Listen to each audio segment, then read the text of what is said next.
From complexity to simplicity, we have made maths easy. Welcome to Philemathics series. Subscribe now and let's make mathematics an exciting journey together. We are told that make arrow the subject of the relation 1 over p equals b over t plus c over r. So the first thing you want to do is to separate this from where arrow is.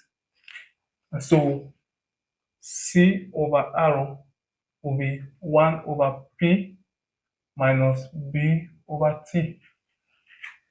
So if you simplify this, you get c over arrow, LCM is pt,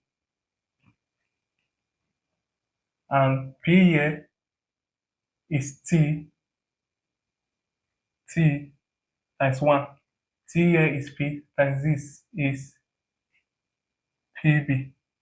Now, since you have one term at the left hand side and one term at the right hand side, we can switch, we can invert. So arrow over c is equal to pt over t minus pb. And if I cross multiply, since I'm looking for arrow, this will become pct over t minus pb, which is a.